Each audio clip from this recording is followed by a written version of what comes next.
اعوذ باللہ من الشیطان الرجیم بسم اللہ الرحمن الرحیم ان ربکم اللہ الذی خلق السماوات والارض فی 6 ایام ثم استوى علی العرش یغشی اللیل النہار یطلبہ حثیثا والشمس والقمر والنجوم مسخرات بأمره ألا له الخلق والأمر تبارك الله رب العالمين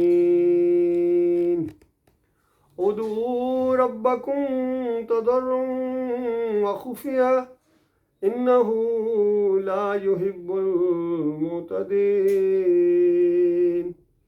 ولا تفسدوا في الأرض بعد إصلاحها وادعوه خوفا وطمعا إن رحمة الله قريب من المحسنين۔ یہ سورۃ الاعراف کا درس مسلسل جاری ہے۔ ایک ہی بات ہے جو مختلف اینگل سے، مختلف انداز سے، مختلف الفاظ سے بتائی جا رہی ہے انسانوں تک۔ یہ پیغام ہے اللہ کا تاکہ وہ جان جائیں کہ ان کا معبود بس ایک ہی معبود ہے۔ اسی نقطے کے اوپر ساری اس کائنات کو بنایا گیا ہے اور اسی نقطے کے اوپر قیامت کے دن فیصلہ ہونے والا ہے۔ یہاں بتایا گیا، اس سے پہلے جو آیات آ رہی تھی کہ ابھی تو یہ بات سمجھائی جا رہی ہے، لیکن ایک وقت آنے والا ہے اسی کے مطابق جب فیصلہ کر دیا جائے گا۔ تو کیا یہ اس فیصلے کے منتظر ہیں کہ جب وہ فیصلہ آئے گا کہ حق کیا ہے اور باطل کیا ہے اس وقت یہ مانیں گے؟ تو بتایا گیا کہ اس وقت ماننے کا وقت نہیں ہوگا، اس وقت بھگتنے کا وقت ہوگا۔ جنہوں نے اس مسئلے کو مانا ہوگا ان کے لیے انعامات کا وقت ہوگا، بڑے بڑے گریڈ ان کو ملیں گے، بڑی بادشاہی ان کے حصے میں آئے گی، مالک کی رحمت و شفقت ان کے حصے میں آئے گی، ہر طرف سے سلام اور برکتوں اور انعامات کی بارش ہو رہی ہوگی ان کو۔ اور دوسری طرف وہ عذاب ہے کہ عقل حیران ہے کہ یہ انسان اس عذاب کو کیسے برداشت کرے گا۔ اور ہر طرف سے جب اس کو مایوسی ہو جائے گی اور آخری بات جو اس کی ہوگی، اللہ تعالیٰ اس کو کہے گا کہ اب خبردار میرے سے بات نہ کرنا، مجھے پکارنا بھی نہیں ہے تم نے، میں اس بھی لائق تمہیں نہیں سمجھتا ہوں کہ مجھے کہو کہ یا اللہ معاف کر دے۔ یہ آخری کلام ہوگا اللہ کا انسانوں کو، کافروں مشرکوں کو خاص کر۔ اور پھر کتنا عرصہ پڑے رہیں گے کہ اب یہ بھی اجازت نہیں ہے کہ منہ کھولیں، اللہ کو کہیں گے یا اللہ معاف کر دے۔ اور پھر ایک اور ترغیب ان کے ذہن میں آئے گی، وہ داروغہ جہنم کو کہیں گے، مالک اس کا نام ہے، کہ اے مالک، ہم تو اب اپنے منہ سے گویا یہ بھی نہیں کہہ سکتے کہ یا اللہ معاف کر دے، اب تو اللہ سے کہہ، اور ہم معافی کی بھی اب درخواست نہیں کر گئے۔ اس طرح عادی ہو جائیں گے عذاب جہنم کے، اور عذاب بڑھتا چلا جائے گا۔ اور فرشتے اس مالک داروغہ جہنم کو کہیں گے کہ اللہ اپنے مالک سے کہہ دے کہ اب ہم یہ بھی نہیں کہتے ہیں کہ ہمیں معاف کر دیا جائے، اب ہم یہ بھی نہیں کہتے ہیں کہ ہمیں نکال دیا جائے، اب ہم یہ بھی نہیں کہتے ہیں کہ ایک دن ہفتے میں چھٹی دے دی جائے، بس اتنی درخواست ہے کہ کبھی تو ہمارے عذاب کے اندر ایک لمحے کے لیے کمی کر دی جائے، بس اتنی درخواست ہے، یہ کہہ دو۔ اللہ کے بندو، یہ آخری ہوک ہے جو ان کے اندر سے اٹھے گی، یہ بھی منہ بردے ماری جائے گی۔ حالانکہ دیکھا جائے تو کوئی اتنی بڑی بات نہیں ہے، لیکن مالک کی شان دیکھیں، مالک کا غصہ دیکھیں ان کے اوپر، کیونکہ معمولی جرم کر کے نہیں آئے ہیں۔ ان کے سامنے مالک اور خالق کی بات آئی تھی، سمجھانے والوں نے ان کو سمجھایا تھا، دلائل کے ساتھ سمجھایا تھا، اور جنت کے شوق دلا دلا کے سمجھایا تھا، جہنم کا خوف دلا دلا کے سمجھایا تھا، عقلی اور نقلی دلائل سے سمجھا سمجھا کے صبح شام ایک کر دیا ان کی خیر خواہی کا۔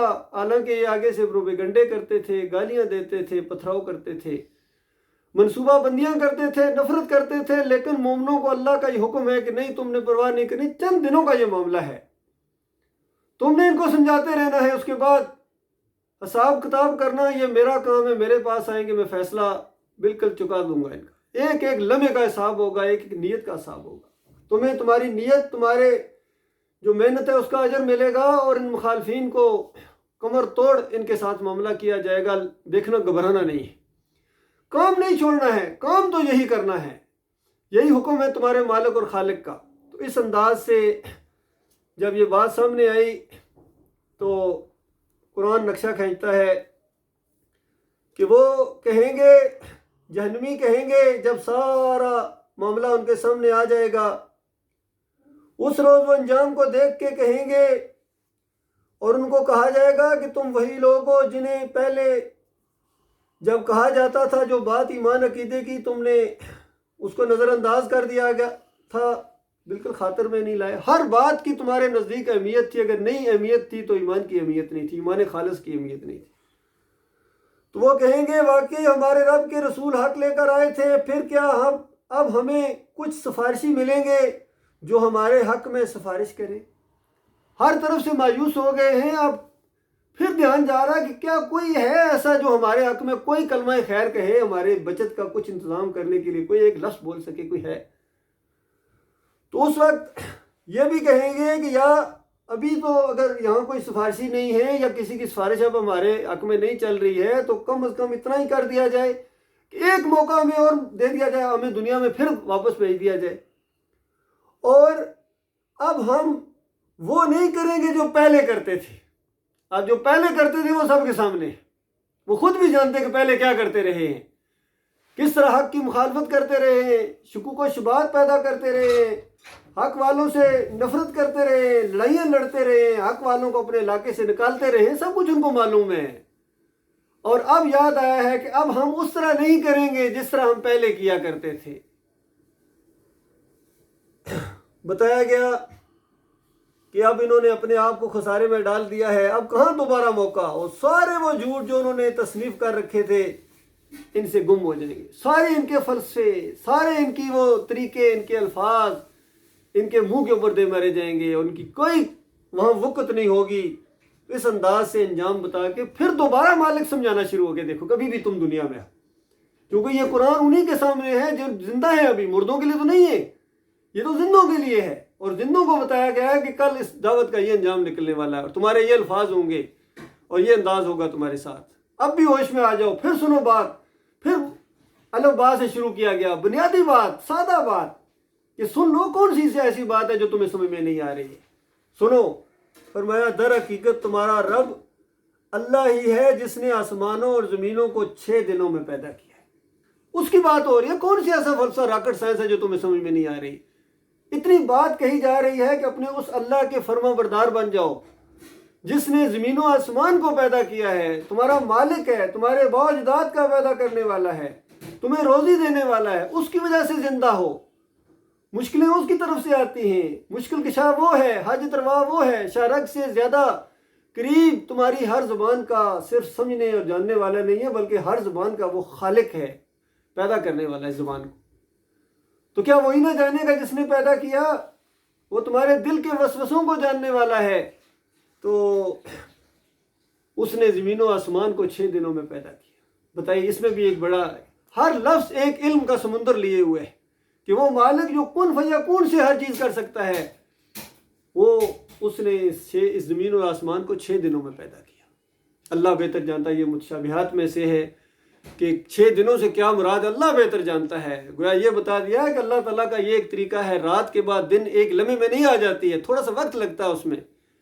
اسی طرح گٹھلی درخت بنتے اور پھر پھل دیتے وقت لگتا ہے، ماں کے پیٹ کے اندر بھی کچھ دنوں اور مہینوں کے لیے رکھا جاتا ہے، چاہے تو ایک لمحے میں کر دے، لیکن یہ اللہ کا انداز ہے۔ اسی طریقے سے یہ کفر و شرک کا آج اندھیرا ہے، اللہ چاہے تو ایک لمحے کے اندر ختم کر دے، لیکن نہیں، آئے گا وہ وقت، آئے گا، سحر آئے گی، کفر و شرک کا جنازہ اٹھے گا، ایمان کی دعوت آگے آئے گی، غلبہ ہوگا۔ یہ حکیمانہ نظام ہے، اللہ تعالیٰ مومنوں کو بھی آزما رہا ہے، کافروں و مشرکوں کو بھی اسی آزمائش کے اندر ڈالا، ایک دوسرے کے ذریعے اللہ نے امتحان لیا ہے۔ تو بتایا کہ پھر وہ اللہ ثم استوى علی العرش، پھر وہ عرش کے اوپر جلوہ افروز ہوا، متمکن ہوا، یا جو بھی الفاظ ہماری زبان کے اندر وہ الفاظ نہیں ہیں، وہ بیان نہیں کر سکتے، اس کا حق ادا نہیں کر سکتے ہماری زبان کے اندر کہ کس طرح اللہ کا عرش ہے، کس طرح اللہ اس کے اوپر ہے۔ بتائیے کون بیان کر سکے گا؟ ہاں ایمان کا معاملہ تو ہے ایمان تو یہی رکھنا ہے کہ اللہ عرش کے اوپر ہے، کیونکہ اللہ نے بتایا ہے۔ اب کیسے ہے، کیوں ہے، جس کے اندر یہ سوالات پیدا ہے یا یہ جاننے کی اس نے کوشش کی، وہ مارا گیا۔ وہ نہیں جان سکتا یہ چیزیں۔ وہ انسان اپنے جسم کے ابھی کتنے چیزیں ہیں ان کو نہیں سمجھ سکا ہے، تو مالک اور خالق اور مالک کے عرش کو وہ سمجھنے کی کوشش کر رہا ہے۔ تو یہ جو اس کو خریدنا چاہتا ہے یا اس کی ڈگنگ کرتا ہے یا اس کو سمجھنا یا سمجھانا چاہتا ہے، یہ وہ لوگ ہیں جن کے دلوں کے اندر زیغ ہے، ٹیڑھ ہے۔ اور وہ آیات بھی اللہ تعالیٰ نے خود اپنے حکیمانہ انداز سے اس قرآن کے اندر رکھی ہیں میرے پیارے بھائی۔ یہ وہ نقطہ ہے جدھر میں آپ کی توجہ دلانا چاہتا ہوں۔ اللہ تعالیٰ چاہتا تو یہ آیات رکھتا ہی نہ، لیکن مالک سے زیادہ کون جاننے والا ہے؟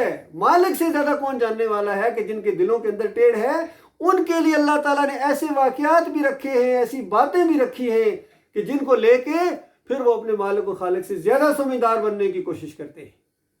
فرمایا جن کے دلوں کے اندر ٹیڑھ ہوتا ہے وہ یہ انداز اختیار کرتے ہیں، اور جن کو اللہ نے علم سے نوازا ہے، صحیح راسخ علم ہے، وہ کیا کہتے ہیں کہ یہ اللہ ہی کی طرف سے بس ہمارا ایمان ہے۔ جتنی بات اللہ تعالیٰ نے بتا دی اس سے آگے ہم نہیں جانتے ہیں۔ اللہ عرش پر ہے، کیسے ہے، کیوں عرش پر ہے، نہیں جانتے ہیں ہم۔ بس ہمارا ایمان ہے کہ وہ ہمارا مالک ہے، وہ عرش کے اوپر ہے، اور عرش پر رہتے ہوئے، عرش پر ہوتے ہوئے پوری کائنات، اور جہاں جہاں تک اس کی کائنات ہے وہاں تک اس کا علم ہے، وہاں تک اس کی قدرت ہے۔ ایک ایک لمحے سے وہ واقف، ہر چیز کو ہر لمحہ اور ہر وقت جانتا ہے۔ وہی پوری کائنات کا نظام چلا رہا ہے۔ یغشی اللیل النہار یطلبہ حثیثا والشمس والقمر والنجوم مسخرات بامرہ۔ دیکھیے اللہ تعالیٰ نے اپنا گویا تعارف کرایا ہے کہ وہ تمہارا مالک کیا ہے، کس طریقے سے ہے کہ جو رات کو دن پر ڈھانپ دیتا ہے اور پھر دن رات کے پیچھے دوڑا چلا آتا ہے، جس نے سورج اور چاند اور ستارے پیدا کیے ہیں، سب اسی کے فرمان کے تابع ہیں۔ یہ ہے اللہ، یہ ہے مالک۔ یہ اس انداز سے اللہ تعالیٰ نے تعارف کرایا ہے۔ ہر روز نئی شان کے ساتھ وہ اپنا گویا تعارف کراتا ہے، نئے نئے واقعات کے ذریعے، حالات کے ذریعے اپنے مالک اور خالق کو پہچانا۔ وہ ہے تمہارا رب۔ اور کتنے لوگ ہیں انسانوں میں سے، کتنے ہیں اس فتنے میں پڑے کہ اچھا اللہ ہے تو نظر کیوں نہیں آتا؟ جی اچھا تمہیں نظر آئے، دنیاوی بادشاہ تمہیں کئی دفعہ نظر نہیں آتا، ذرا کہو نا میں اس کی بات نہیں مانتا ہوں، وہاں تو کوئی اعتراض نہیں کرتے ہو، لیکن وہ کائنات کا مالک تمہارے سامنے آ کے کہے وہ اس سے بہت اوپر ہے۔ اس انداز سے بیان کیا اللہ تعالیٰ نے اور بتایا کہ اسی کی خلق ہے اور اسی کا امر ہے، یعنی یہ پوری مخلوق اسی کی ہے، حکم بھی اسی کا چلتا ہے۔ مخلوق یہ ہے، زمین کے اوپر بھی اسی کا حکم چلے گا۔ یہ صرف آزمائش کے لیے رکھا ہے کہ چند دنوں چند لمحوں کی آزمائش ہے، چاہے تو مالک فرماتا ہے میرا حکم نہ مانو، اور چاہے تو خوش دلی کے ساتھ مانو۔ خوش دلی کے ساتھ مانو گے اپنے مالک اور خالق کے احکامات کو تو پھر تم اس کے بندے ہو، اور وہ تمہیں اتنا نوازے گا کہ جتنا آج تمہارا تصور نہیں جا سکتا ہے۔ اور اگر اپنی چلانے کی کوشش کی، جو انسانوں کی عظیم اکثریت نے ہمیشہ یہی کیا ہے، اپنی چلائی، اللہ کی بجائے اپنی چلائی ہے انہوں نے۔ انا ربکم الاعلیٰ کے بھی دعوے کیے ہیں کہ میں تمہارا سب سے بڑا رب ہوں۔ کسی نے یہ کہا میں مردوں کو زندہ کرتا ہوں، میں مارتا بھی ہوں۔ کسی نے کہا میں کیا، میرے باپ بھی یہی کیا کرتے تھے، میرے تایا مردوں کو زندہ کر دیا کرتے۔ کسی نے کہا 12 سال کی کشتی وہ پوری 12 سال کے بعد حضرت نے زندہ کر دی تھی، وہ بھی اسی طرح کرتے تھے۔ اس طرح اللہ کا مقابلہ کرنے کی کوشش کی ہے۔ اور خاص کر آج جو پوری دنیا میں ایک نظام قائم ہے، انسانوں کے مختلف نظام ہیں، بتاؤ یہ اللہ کے مقابلے میں ہے یا نہیں؟ اللہ نے انسانوں کے لیے ایک نظام بنایا، پیدا کر، مالک فرماتا ہے پیدا میں نے کیا ہے اور حکم بھی تمہارے اوپر میرا چلے گا۔ کسی اور کا حکم اگر تم چلاؤ گے یا مانو گے تو بہرحال کسی نہ کسی کا حکم تو ماننا ہی پڑے گا۔ یہ بھی بات ہے، یہ نہیں کہ آپ حکم سے آزاد ہو جائیں، کسی نہ کسی کا حکم آپ کو دنیا میں ماننا پڑے گا۔ اب تمہیں اختیار ہے، چاہے تو اللہ کا حکم مانو اور چاہے اللہ کے علاوہ کسی اور کا حکم مانو۔ کسی اور کا حکم مانو گے اللہ کے مقابلے میں، پھر تم اسی کے بندے ہو، وہی تمہارا پھر رب ہے، اور اس کے بعد اس سمیت تمہیں ہمیشہ کی آگ میں رہنا پڑے گا۔ ہم اپنے ملک کی مثال لیں، دیکھیں 75 سال تک جو افراتفری ہے وہ آپ کے سامنے ہے، اور سارے جانتے ہیں کہ اللہ کا حکم کیا ہے، دین کیا ہے، اسلام کیا ہے، اور نبی علیہ السلام کی زندگی کیا تھی، ان کی دعوت کیا تھی، صحابہ کرام کا کیا معاملہ، مدینہ ریاست کس طرح کی، یہ سب کچھ جانتے ہیں، لیکن اس راستے پر چلنا نہیں چاہتے ہیں۔ اور یہ جو خیر نہیں آ رہی ہے ہمارے ملک کے اندر، اس کی بنیادی وجہ میں آج آپ کے سامنے پیش کرنا چاہ رہا ہوں۔ بنیادی وجہ ایک ہی وجہ ہے کہ عمارت کیوں نہیں صحیح طریقے سے کھڑی ہو رہی ہے. 75 سال کے بعد بھی بار بار اس کو جتنی حکومتیں بدلی ہوئی سمجھ لیجئے اتنی مرتبہ اس عمارت کو کھڑا کرنے کی کوشش کی گئی. ہر ایک چاہے کتنے خلوص ہی ان کے اندر کیوں نہ ہو لیکن نہیں کھڑی ہو پا رہی ہے. آخر وجہ کیا ہے؟ وہ وجہ میں آج آپ کے سامنے اپنے بھائیوں کے سامنے لانا چاہ رہا ہوں. اور یہ بات ثابت ہو جائے گی کہ پہلی اینٹ ٹیڑھی رکھی گئی ہے. پہلی اینٹ ٹیڑھی رکھی گئی ہے اور وہ پہلی اینٹ جب تک آپ سیدھی نہیں کریں گے کوئی خیر نہ ہمارے ملک میں آ سکتا ہے اور نہ پوری دنیا میں آ سکتا ہے. جب بھی کوئی ملک کوئی قوم پر اپنی عمارت کھڑی کرنا چاہے گا جب تک وہ پہلی اینٹ نہیں سیدھی کرے گا وہ عمارت کبھی کھڑی نہیں ہوگی. آگے جا کے کچھ عرصے بعد وہ گر جائے گی.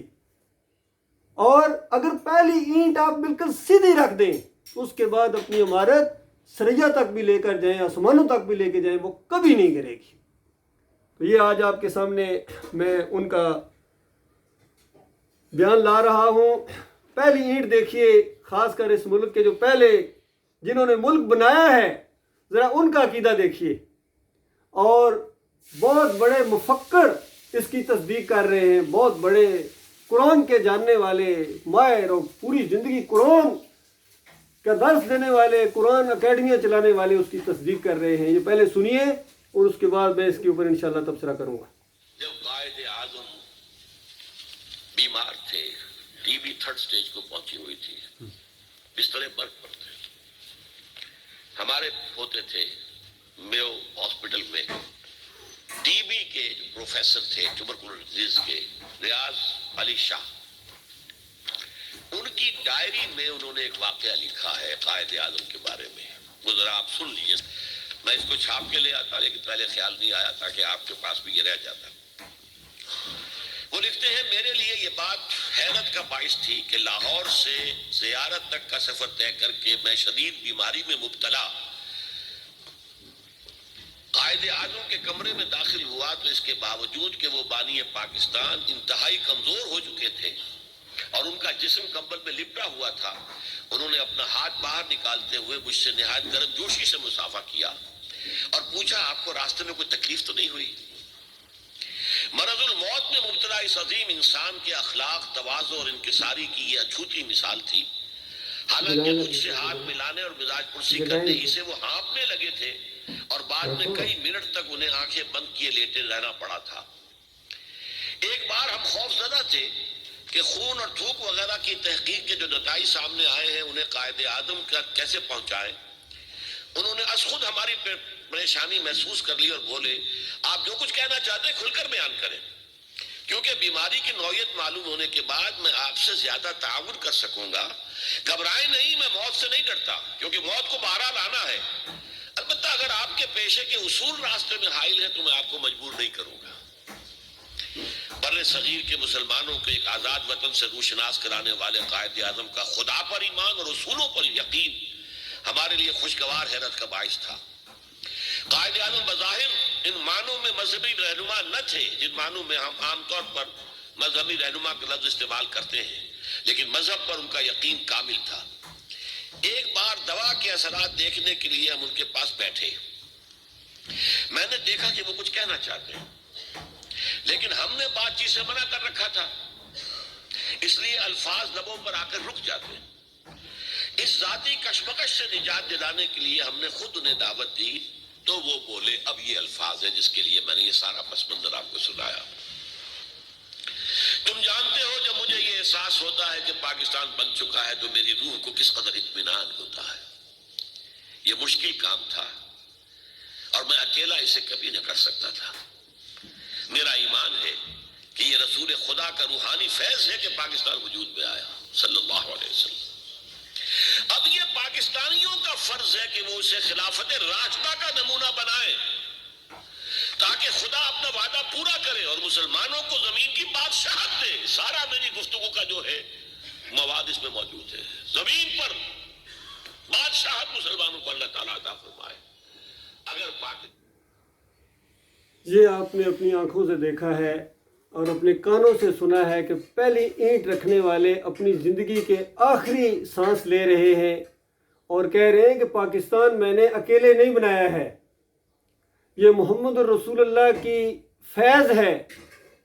ان کی وجہ سے، ان کی مدد سے یہ ملک معرض وجود میں آیا ہے۔ اور اس کے بعد اب آپ نے اس کو خلافت راشدہ کی طرح ایک مملکت بنانا ہے، ایک مدینہ ریاست گویا بنانا ہے، اور اس کے بعد یہاں بادشاہ، صالح بادشاہ یا جو بھی۔ اب بتائیے، وہ تو جناح صاحب فوت ہو گئے، اب جو اس پر تبصرہ کر رہے ہیں، جو عالم دین ہیں، بجائے اس کے کہ یہ کہیں کہ یہ جناح صاحب کے آخری جو الفاظ تھے یہ شرکیہ الفاظ تھے، یہ خالص اللہ کی رحمت اور شفقت کی وجہ سے یہ ملک معرض وجود میں آیا ہے۔ اور یہ تو بالکل وہی بات ہو گئی کہ جو اس سے پہلے کئی درسوں کے اندر میں شاہ ولی اللہ کے حوالے سے بیان کر چکا ہوں کہ شاہ ولی اللہ صاحب نے حجت اللہ البالغہ کے اندر لکھا کہ کچھ ایسے جوان مرد ہوتے ہیں، نیک انسان ہوتے ہیں، صالح انسان ہوتے ہیں، جب وہ مرتے ہیں تو فرشتوں کے اندر شامل ہو جاتے ہیں اور کاروبار دنیا چلاتے ہیں، اور ان کے اوپر الہام ہوتا ہے جس طرح فرشتوں کو احکامات جاری ہوتے ہیں، اور کہتے ہیں کہ وہی فرشتے ہر طرف یہ کام کرتے ہیں۔ اب 65 کی جنگ جب ہوئی ہے تو اس کے بعد یہ کتنے بڑے دیوبندیوں کے علماء ہیں، یوسف بنوروی ہیں یا ولی حسن ہیں، ان کے بارے میں ڈاکٹر مسعود الدین عثمانی رحمۃ اللہ علیہ نے بتایا کہ جب میں جنگ سے واپس آیا ہوں تو انہوں نے مجھے بلایا کہ آپ کی جدائی، آپ میرے والد ہیں، آپ کے بعد میں بیمار بھی رہا ہوں، آؤ ذرا میری بیمار پرسی کے لیے آؤ۔ تو ڈاکٹر صاحب کہتے ہیں جب میں وہاں گیا تو کہتے ہیں اٹھ کے گلے ملا اور کہا کہ تم نے جو یہ جنگ کرنے کا موقع ملا ہے، جہاد کا موقع ملا ہے، یہ اس وجہ سے ہے کہ کیونکہ تم سنت کے بہت شوقین تھے، تو اللہ تعالیٰ نے تمہیں موقع دیا ہے۔ اور جانتے ہو یہ فتح کیسے ہوئی ہے 65 کی؟ تو ڈاکٹر عثمانی رحمۃ اللہ علیہ کہتے ہیں کہ میں نے کہا کہ آپ ارشاد فرمائیے۔ انہوں نے حوالہ دیا آگے سے، کہتے ہیں جس طرح حجت اللہ البالغہ کے اندر شاہ ولی اللہ صاحب نے لکھا ہے کہ کچھ ایسے فرشتہ صفت انسان ہوتے ہیں جو فرشتوں کے اندر شامل ہوتے ہیں، تو یہ وہ والے جو فرشتہ صفت انسان تھے، جب یہ جنگ شروع ہوئی ہے تو یہ دوڑے دوڑے گئے ہیں نبی علیہ السلام کے پاس مدینے والی قبر میں، اور وہاں جا کے فریاد کی ہے کہ آپ کی امت کے اوپر کافروں نے حملہ کر دیا ہے، آپ تو جو فرمائیے۔ تو نبی علیہ السلام نے پہلے تو یہ کہا کہ یہ فاسق اور فاجر پاکستانی، میں ان کے لیے بالکل توجہ نہیں کروں گا۔ بہت انہوں نے درخواست کی لیکن نبی علیہ السلام نہیں مانے۔ آخر میں کہا کہ اگر تم فاطمہ کے پاس جاؤ، میری بیٹی کے پاس، اگر وہ راضی ہو جائے تو اس کے بعد میں توجہ فرماؤں گا۔ اور یہ بات میں علماء کی کر رہا ہوں، اللہ کے بندوں میں عام عوام کی بات نہیں کر رہا ہوں، چوٹی کے علماء کی بات کر رہا ہوں، عام مولویوں کی بھی بات نہیں کر رہا ہوں کہ دیوبندیوں کے کسی معمولی مولوی نے بات کر دی، چوٹی کے علماء کی میں بات کر رہا ہوں۔ تو پھر وہ جو فرشتہ صفت انسان تھے وہ فاطمہ رضی اللہ تعالیٰ کی قبر کے اوپر گئے ہیں، وہاں جا کے فریادیں کی ہیں، اور ان کا دل پسیج گیا، اور انہوں نے کہا کہ توجہ فرمانی چاہیے، آخر ہیں تو امت کے لوگ۔ پھر واپس گئے نبی علیہ السلام کے پاس اور کہا کہ فاطمہ راضی ہو گئی ہیں، اور پھر نبی علیہ السلام نے توجہ فرمائی تو اس کے بعد پھر یہ فتح ہوئی ہے۔ تو ڈاکٹر صاحب کہتے ہیں میں نے کہا سبحان اللہ سبحان اللہ سبحان اللہ، اللہ تیرے شرک سے پاک ہے۔ تو اللہ کے بندو، یہ صرف ایک نہیں ہے بلکہ یہ ٹوپی والے ایک آتے ہیں، کوئی سابقہ فوجی بھی، آپ نے کبھی ان کو سنا ہوگا، حامد زائد اس طرح کا کوئی ان کا نام ہے، انہوں نے کتنی مرتبہ یہ واقعہ بیان کیا ہے کہ وہ جو غزوہ ہند ہوگا وہ نبی علیہ السلام آئیں گے، بنفس نفیس آئیں گے، اور انہوں نے تو 71 کا بھی حوالہ دیا، 65 کا بھی حوالہ دیا۔ کہتے ہیں 65 کی جب جنگ شروع ہوئی ہے تو اس کے بعد نبی علیہ السلام اپنی فوجوں کے ساتھ، صحابہ کے ساتھ مدینے والی مسجد نبی میں دیکھے گئے۔ بتائے جنگ انڈیا میں ہو رہی ہے اور نبی علیہ السلام اور صحابہ گھوڑوں پر بیٹھے مسجد نبی میں دیکھے گئے۔ اس انداز سے اللہ کے بندوں، جب دماغوں کے اندر یہ چیز ڈال دی ہے، اور پھر کہتے ہیں ہندوؤں نے یہ گواہی دی ہے، ہندو پائلٹ نے یہ گواہی دی ہے کہ ہم اوپر سے بم پھینکتے تھے راوی کے اوپر، اور راوی کے اندر جا کے گرتے تھے، سبز چوبوں والے تھے، پتہ نہیں کون لوگ تھے، وہ بم نہیں گرنے دیتے تھے پل کے اوپر۔ تو اللہ کے بندوں، جب دماغ یہ بنا دیے گئے ہیں، جب دماغ یہ بنا دیے گئے ہیں تو امت مسلمہ کی تباہی اور بربادی کیوں نہیں ہوگی؟ پوری دنیا کے اندر ان کی ماں اور بہنوں کی عصمتیں کیوں نہیں لوٹی جائیں گی؟ اور آج کے گبر نوجوان جب یہ واقعات سنیں گے کہ ان کی ماں اور بہنوں کو اس طرح ان کی بے عزت کیا جا رہا ہے، آگے سے مسکراتے ہیں، ان کو قوالیوں کے اوپر ہل اٹھتے ہیں، یہ نعتوں کے اوپر جھومتے ہیں۔